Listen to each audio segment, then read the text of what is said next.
I'm Stephanie from the Car Hops at Frisco's. Welcome to Burger Town. Burger Town. I know that smell. Yes, I know it very well. I must be in Burger Town. In and out. Out the pan, just have to shout.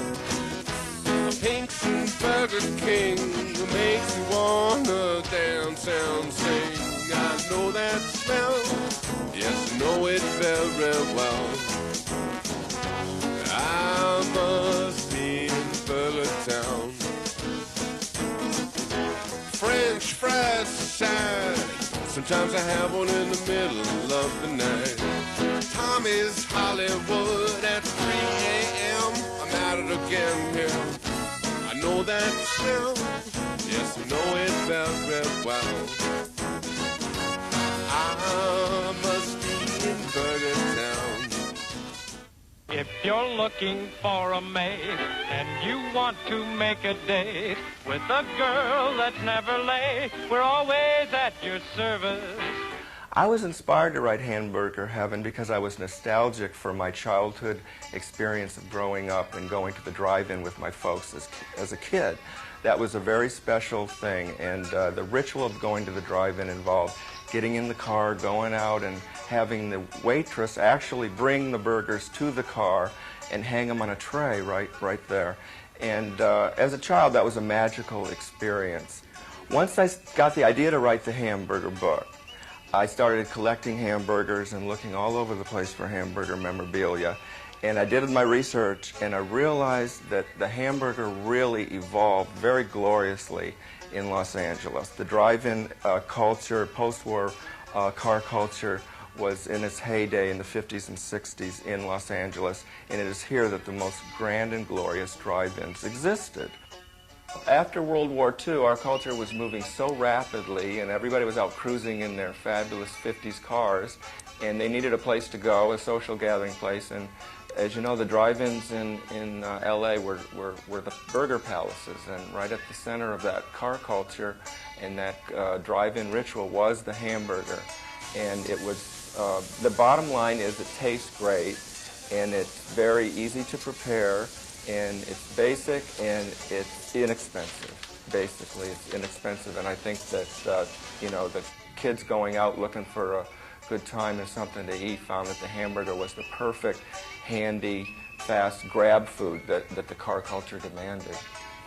Plenty of people claim to have invented the hamburger, although there's no proof who actually was the first genius to take a Hamburg steak and stick it in between a bun and make a Hamburg sandwich.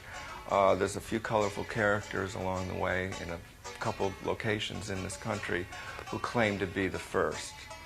The inventor of the hamburger is in dispute. We'll never know for sure who that was. She on down now, I must be in Burger Town. Stay tuned for a Burger Town moment. Jack in the Box has a new hamburger. It's called the Jumbo Jack, a 100% pure beef hamburger patty that measures 5 inches wide, shredded lettuce, sliced tomatoes, rings of fresh onion, pickles, a special sauce. The Jumbo Jack from Jack in the Box, a very adult hamburger.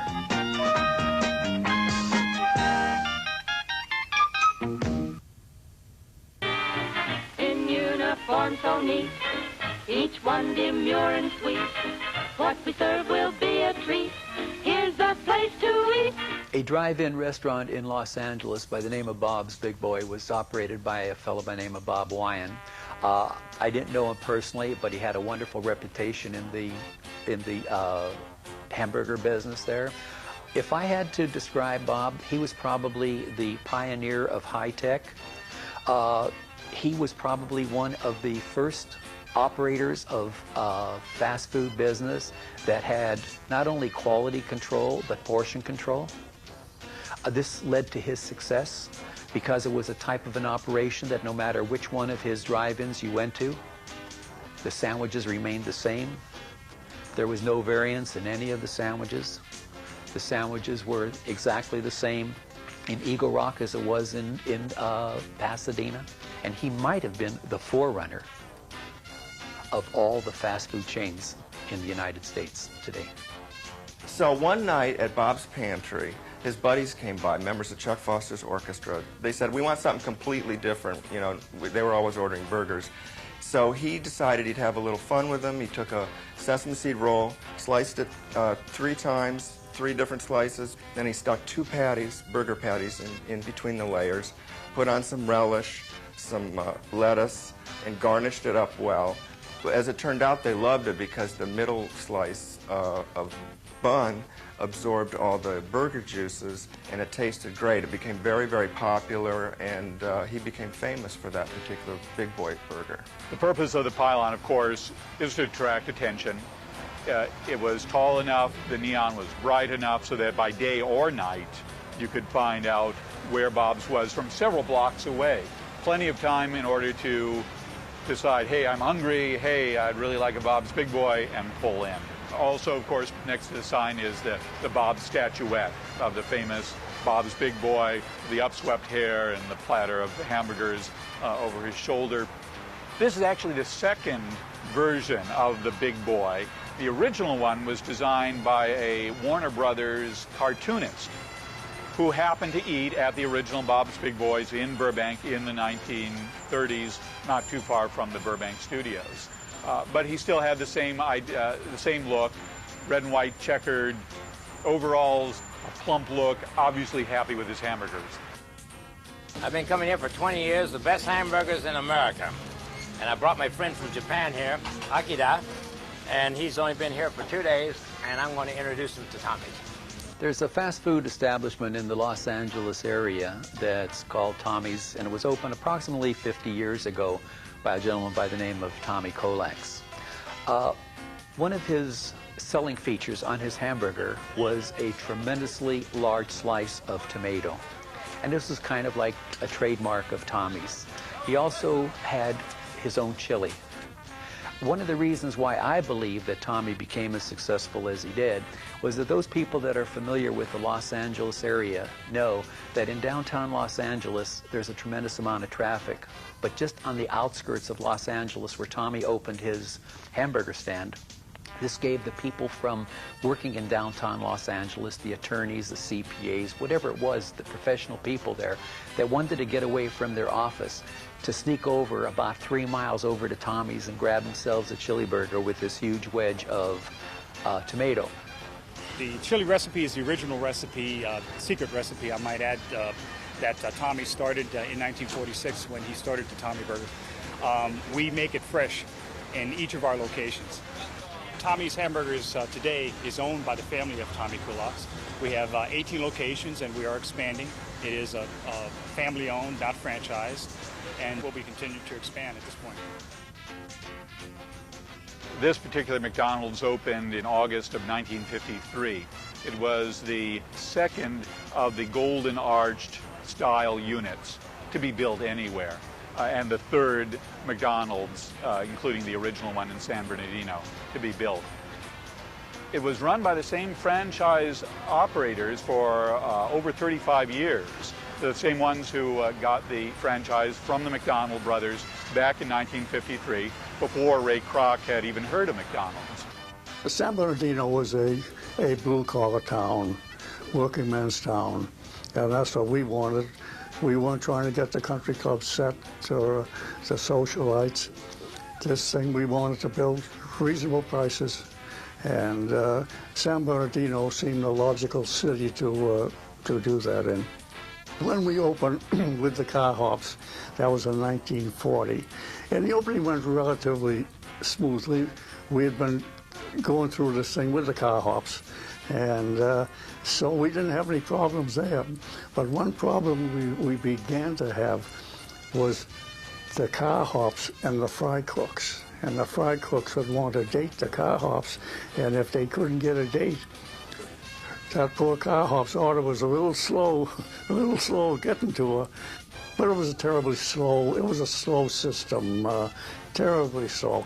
My brother and I would sit out on a lot, And first of all, the customer would come in, and the car hop would take a tray out and a menu. Then she'd go back to the drive-in. Then she'd go back out again. They weren't ready to order. So they'd be back and forth a half a dozen times. And the system just, we could see that, you know, we were kind of getting into an age of jet propulsion, and this was really a horse and buggy operation. So that sort of put the idea, we knew we had to do something to speed things up here. Self-service seemed to be coming into its own. So that sort of put the idea into our head, but we wondered how the customers would accept being served in their cars for so many years. See, we were there from 1940 until 1948 with car hops. And boy, they loved this car service, especially when it was rainy and so forth.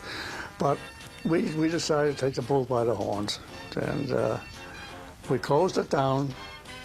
And when people found out what we were going to do, they thought we had gone insane. And we had a great business. We had the most popular drive-in in town, and people couldn't understand. They said, "My God, the McDonald brothers, I think that they're losing their minds." The end of the third month, it began to pick up a little, and we began to get sales clerks, construction workers, cab drivers, and they loved the speed of it. Boy, they could come in, bingo. So from then on, the thing just took off. Word began to spread through salesmen throughout the country, and we began to get a little publicity in the trade magazines. And the first thing we knew, people were converging on us to see what this was all about. We didn't call it fast food then. We didn't call it anything. Well, when we decided to franchise, we knew this oldest circular building that we had was obsolete, and we knew that we had to have a new building. So I drew in 4 columns. Well, they looked terrible. So then I drew in 1 arch running parallel with the building, and that didn't look too bad. So then I tried 2 arches the way they eventually came out, and that seemed to lift the building up, and that's the story of the Golden Arches. Speedy was well, I didn't ever think it was really too sensational, but it was kind of a cute little figure.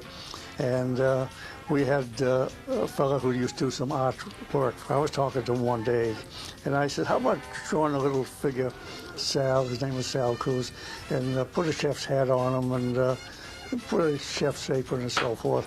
And so he drew up 2 or 3 little sketches, a little speedy. So we picked out one, and I don't know, I just came up with I call him Speedy, just for no particular reason. Of course, to me, my favorite hamburger is still the little original hamburger. It was 10 to a pound. Maybe once in a while a slice of cheese, but that was it. There was none of this lettuce and special sauces and 3 deep high. I can't even get my mouth around some of those hamburgers. So my favorite one is still the little hamburger, and I like it with a milkshake and an order of fries, and that's what I generally go for. She on down now, I must be in Buttertown. Stay tuned for a Burger Town moment.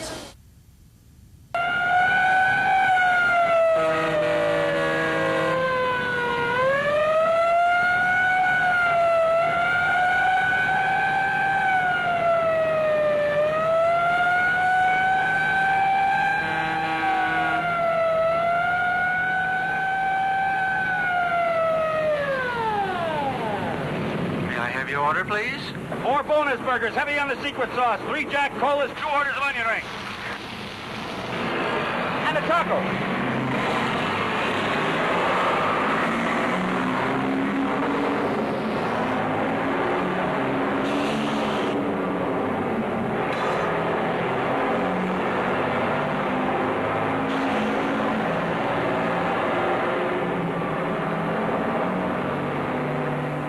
Jack in the Box drive-through restaurants. Good food for people who just can't wait to eat. So every time you make a call, your tips may be large or small. Sometimes there are none at all. Still, we're always at your service. The name Googie can be traced back to one specific coffee shop in Hollywood. It was a place where a lot of stars, including James Dean, hung out on the Sunset Strip. It was designed by John Lautner, a student of Frank Lloyd Wright, and it seemed to capture kind of the energy, the exuberance, the explosive power of the post-war period. This was the beginning of the space age. It was the birth of the atomic age. And the American public wanted to have an architecture that they could live in, use, inhabit, which would embody that, which would express that, which would capture the excitement that they were feeling about that period. It was a period with great hope for the future. Technology had won the war, World War II, for America, and it promised an incredibly abundant, extraordinarily innovative future. One thing about the coffee shops and drive-ins is that they are so commonplace that people assume they've always been here, but it's not true. There were actually architects who designed these, gave them the qualities that made them so successful and distinctive. I admire these architects a great deal. There was Martin Stern Jr., who designed the first couple of Ships restaurants and also was active in Las Vegas. Then, of course, there was the firm of Arme and Davis, Eldon Davis and Louis Arme. They probably were the firm which was most identified with this style across the country because of the number of buildings, coffee shops, drive-ins that they designed all across the country, which really established the style as a popular architecture. It's sad that we have lost so many of these coffee shops today. Most of them have been either remodeled or torn down. But one which still remains in very good condition is Pan's at La Tejera and La Cienega in Los Angeles. Fortunately, it is still owned by the original family, and they have taken pride in it, have cared for it, restored it, so that today you can still see what the experience of these coffee shops from the 50s were by going and having a meal at Pan's. The restaurant was at a point in time where it had felt its years of wear and tear, and we were at a point where we either had to do something completely different to upgrade it with a different look, or look into restoring its original concept. And we decided to do that. There was nothing better that we had seen that was presented to us in the way of a new design. It was such a unique design, and it was becoming, we were becoming so rare. And as a original 50s architecture, that I looked into original photographs, and with all the new designs that some of the designers had sent us, nothing was better than the original concept, original design. The Pan's neon sign itself, what they call the sign can. If you're to take that sign can, lay it down, it is exactly the same shape as the Pan's roof. And that's how they came up with the neon sign. I think what caught my eye the most was the original light fixtures. These upside-down, pyramid-shaped light fixtures are so unlike anything else that you see today. They were such a part of Pan's that when I saw that really turned me to going into that direction of restoring it. They were so unique, and I wanted something unique. I was looking for a new, unique design until I found the original photographs. And by seeing the light fixtures, bam, that was the way to go. Burger Town. Oh, it was such a fun time. It was like meeting people, young people just riding around looking for somebody, you know. It was fun date time. They used to come after the movies or after ballroom dancing, and there was bowling alley all over the place, you know. Every corner there was like a bowling alley and drive-ins. It was fun. You'd be relaxing. You'd be in a convertible or open top or something, and we'd just go and be talking. Maybe you'd ask me for a date or something. I don't know. It was fun. to meet people.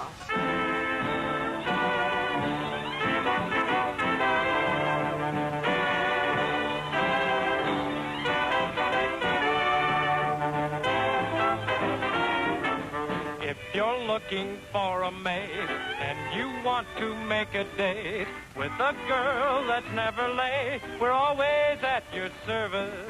Large and small ones every size. Some are dumb and some are wise. We don't have to advertise that we're always at your service. In uniform so neat, each one demure and sweet. What we serve will be a treat. Here's a place to eat. So every time you make a call, your tips may be large or small. Sometimes there are none at all. Still, we're always at your service. When you travel near or far, drive up in your motor car. You can sit right where you are, for we're always at your service. If you order chops or steaks, we don't bring you griddled cakes. We deliver in 2 shakes, for we're always at your service. It's always been our boast. We're known from coast to coast, from a pickle to a roast. We're the nation's host. We won't pour soup down your back. Coffee don't taste like shellac. This drive-in is not a shack, and we're always at your service.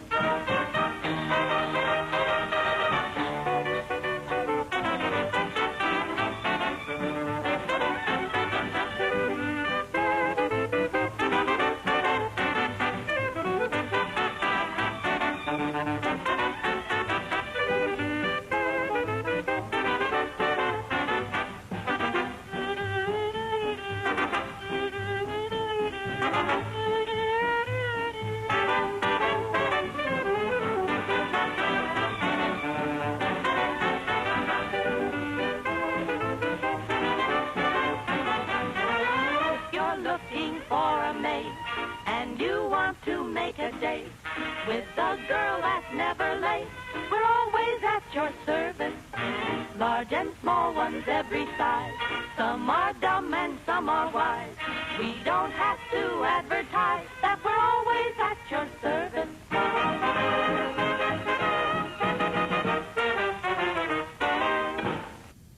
We have really crazy seats. We have cars, Cadillacs, 57 Cadillac, and it's cut in half. And you get to sit inside. The car hops inside. We skate up to the cars inside. They have the parking meters. They have the little, we had meter raids too, where they go and serve you at the bar area. And shakes, malts, and floats, and it's great. The dance routines we do are really fun. The one we showed you guys, Greased Lightning, took a little bit more work because it's longer, but then we have other ones like the Hokey Pokey, which everyone knows, and the Chicken Dance, which are fairly easy, but we do practice them every day.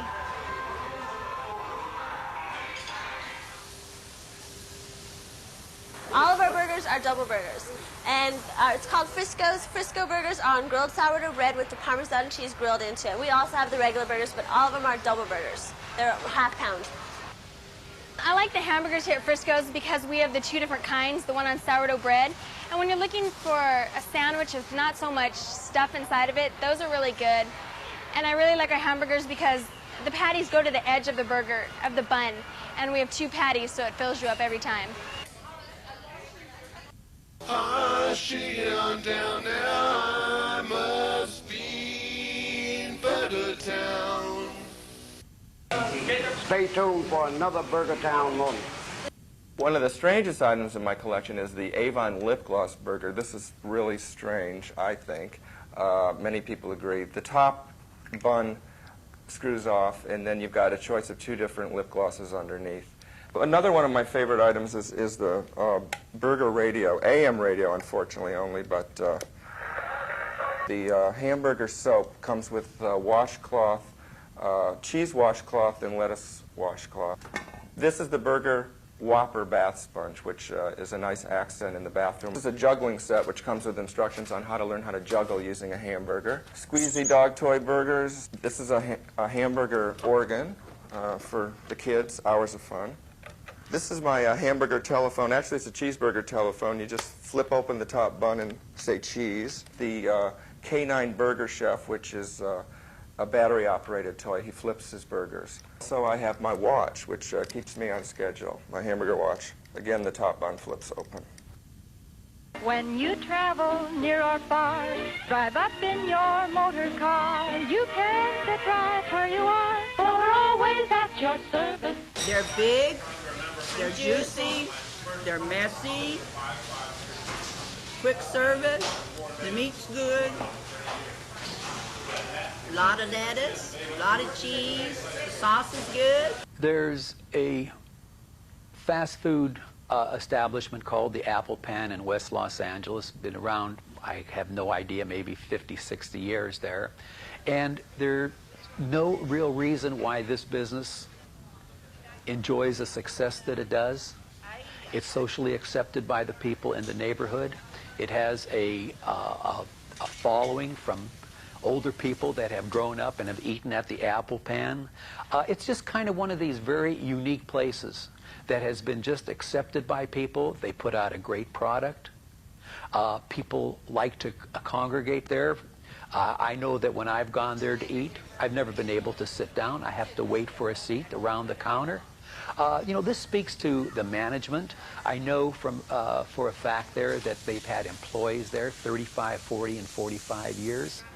And, you know, this is what you call a true family-operated business that has been passed down from father to son and father to son or daughter, whatever the case might be. In 1947, we built the building. My mom and dad and my grandmother started the operation. My grandmother organized all the pie baking and used her recipes and got that all set up for us.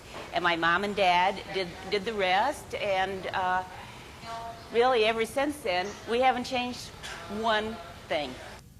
We've had a heck of a lot of pressure to sell, you know, in the last 10 years because the big West Side Pavilion is across the street, and we're just getting to look smaller and smaller, you know, all the time.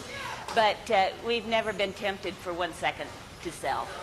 We like our place, and we want to keep it as long as we have, you know, the family wants to run it. Why, it'll be here.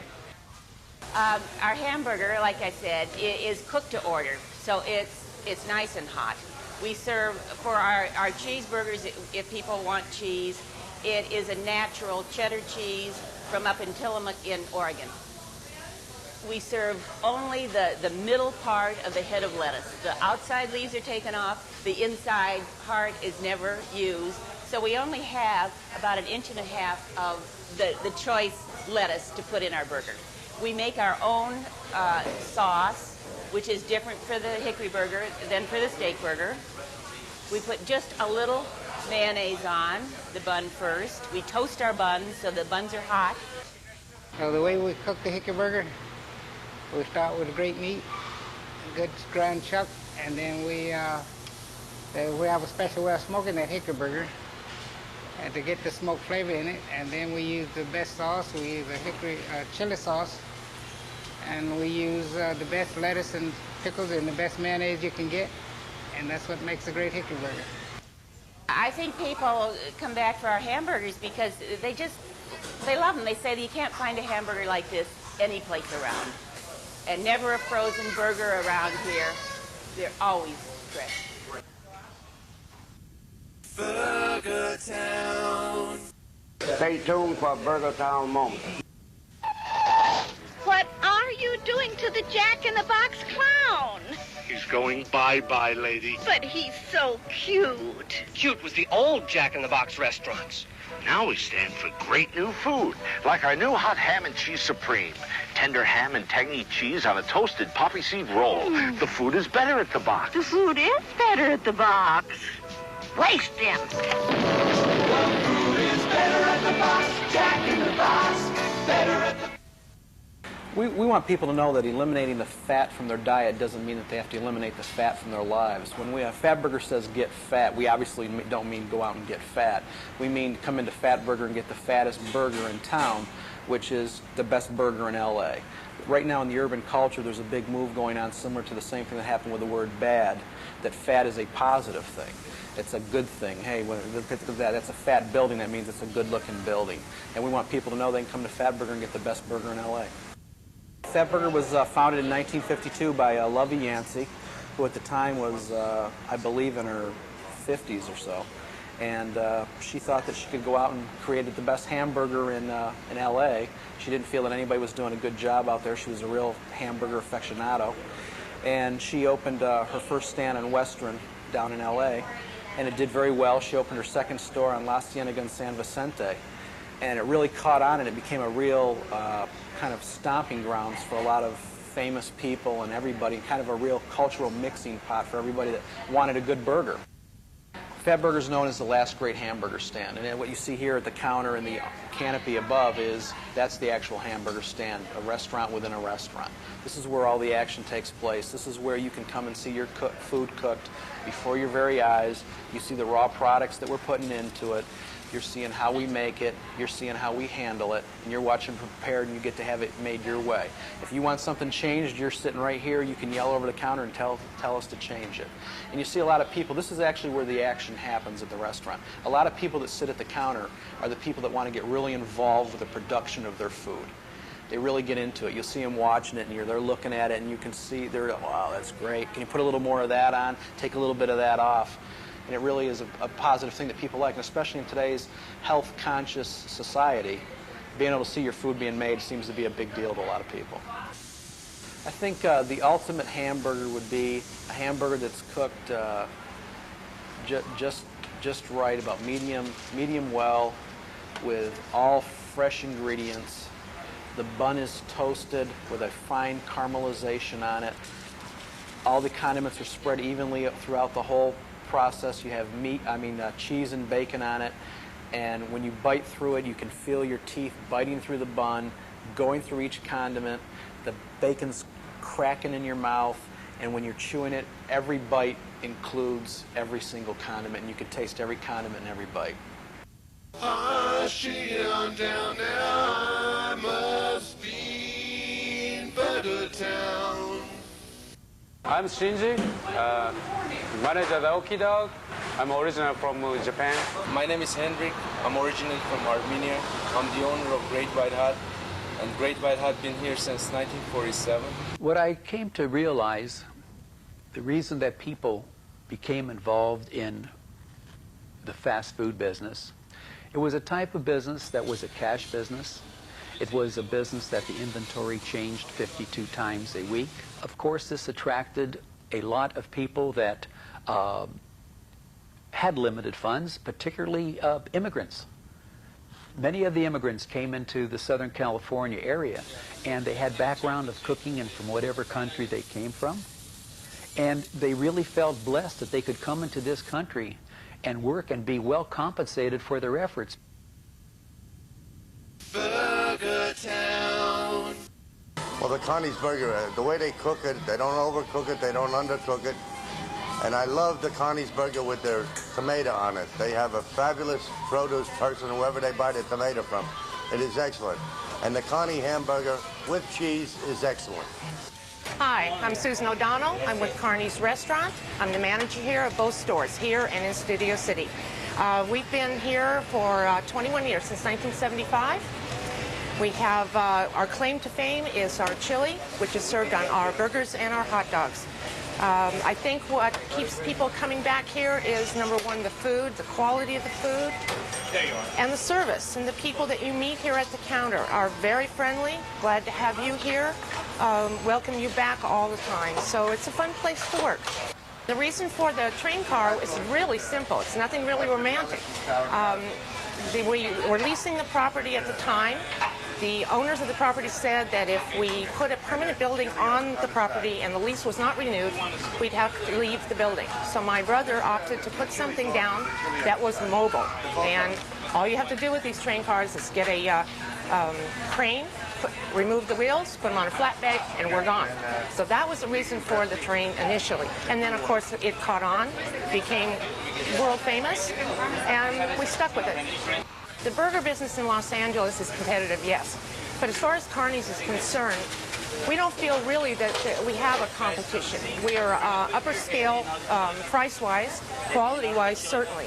We are unique, and so I think there's a place for everyone here. There's the low end and the high end, and we're somewhere in the middle. And again, I think that that's the reason we've succeeded.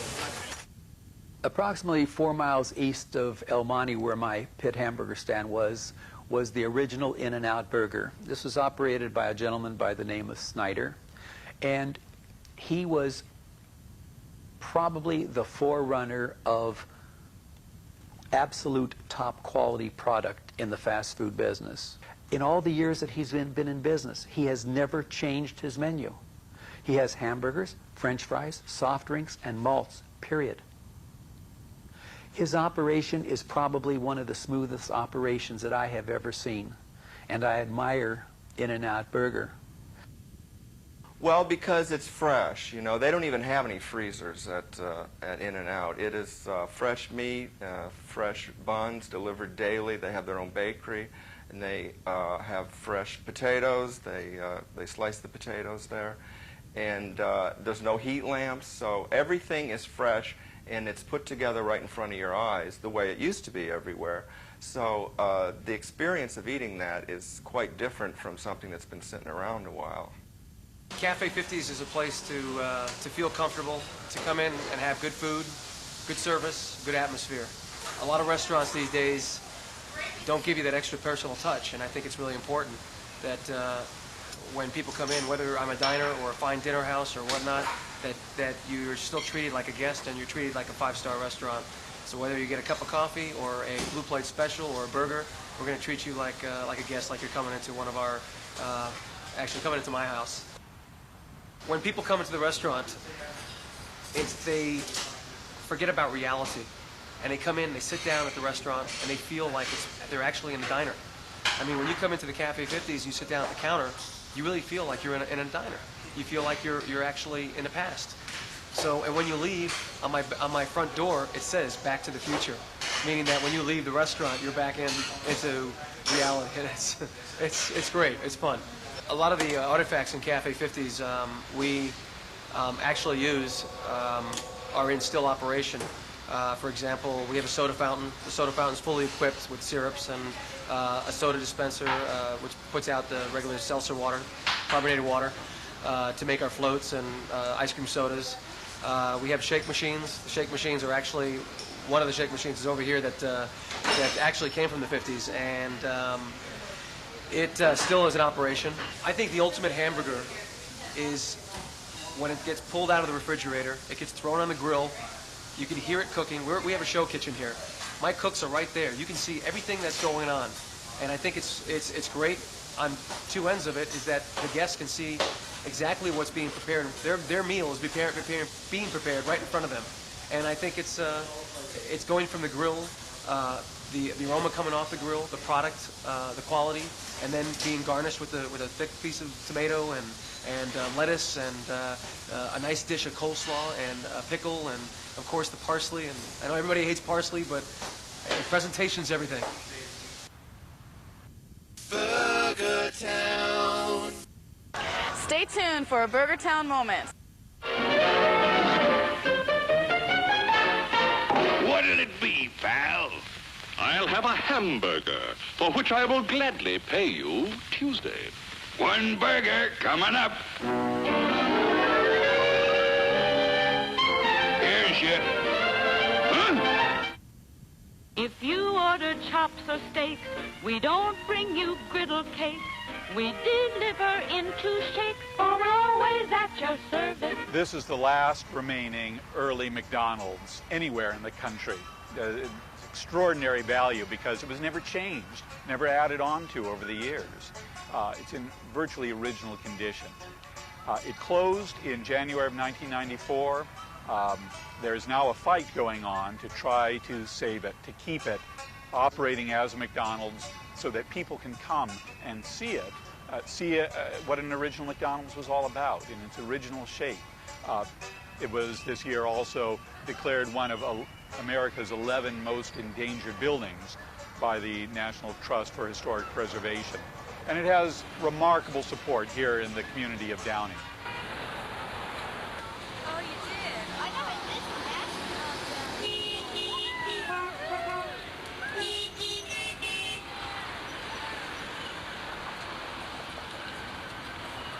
Save on McDonald's! We're here today because we're very angry and disappointed with McDonald's for not agreeing to keep this stand open. It's the oldest McDonald's in the country, built in 1953. It was built by the brothers McDonald before Ray Kroc even got involved with the empire. And, you know, it represents a very significant piece of American history. This is where the whole fast food empire got its start. And McDonald's, which owns this stand outright, this is not a franchise, it's owned outright, can afford to keep this stand operating. It's been profitable all the way up till 1990 when they bought it. There's plenty of customer traffic here. It's a great location in terms of tourist traffic going to Disneyland, and they need to exploit this. This is a piece of their history, and we're here to show that they're being McScrooge. They're not agreeing to keep it open at this point, and we want to show them that people really care about this stand and want to keep it alive. This is the McDonald's where Ray Kroc learned what running a McDonald's was all about. He originally talked to the McDonald brothers at their small drive-in shed out in San Bernardino. This is the last, earliest remaining McDonald's in the entire country. And until it closed in early 1994, it had operated continuously just as it had when it opened in 1953. But Downey was part of that suburban move after World War II. Rockwell was here and became a very successful, stable community. And the McDonald's was part of that community for over 40 years now. You're watching San Diego's #1 source for news. Right here, right now. This is News 8 at 6:30. I'll take a Big Mac and some French fries. That's what people were saying this morning when the world's oldest McDonald's reopened. Built in 1953, the drive-in restaurant had to close after the 1994 earthquake. The 43-year-old restaurant has a patio which seats over 100 customers, and that patio was full today. And Ronald was there. See that? I did. Big Mac sounds pretty good right now. I think this one thing is not take life too seriously. You have a very short span. I know many people, it looks to me like they think they're going to live forever. I've got news for them. They're not going to live forever. And I say, try to enjoy it. Try to have some good friends that you can socialize with, but relax. Don't get all tightened up. Don't be worrying about this and worrying about 6 months now. It's not going to do you a bit of good. Take it easy and enjoy life. Every country has got something. Israelis have got falafels. Spanish people have got tacos. This is our pride and joy. This is the American classic. We do it good. We do it better than anybody else in the world. You go to Rome to see Colosseum, or you go to Jerusalem to see the Wall. You come to LA for a good burger. This is what we are famous for. Know that smell? Yes, know it very well. I must be in Burger Town. In and out, Apple Pan just have to shout. Pink's and Burger King makes you wanna dance and sing. I know that smell, yes, know it very well. I must be in Burger Town. French fries aside, sometimes I have one in the middle of the night. Tommy's Hollywood at 3 a.m. I'm at it again here. I know that smell, yes, I know it very well. I must be in Burger Town.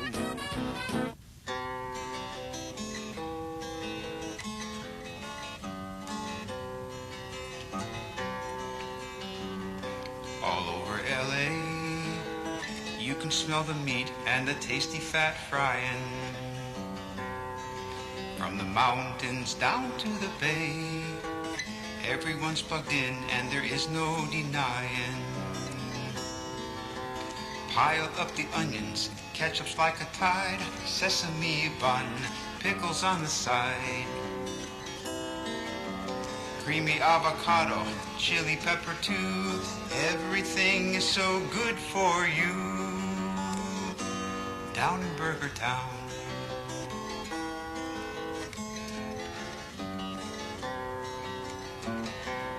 There is a man, he's got a plan, a guarantee that you'll feel great. Spatula glued to his hand, cooks a ton of beef, slides it all onto your plate. Grill is hot and sizzling and your mouth it just drools. Serious business, ain't no time for fools. Mountain of fries, cherry coke you can sip, then you're ready for another trip back to Burger Town.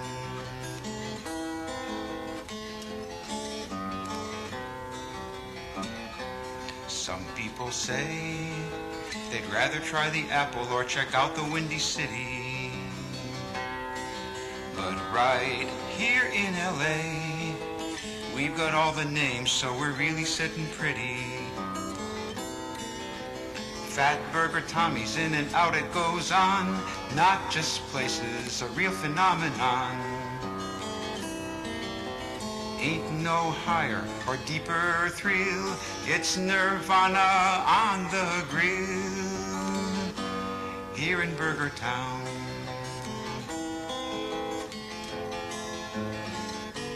Here in Burger Town.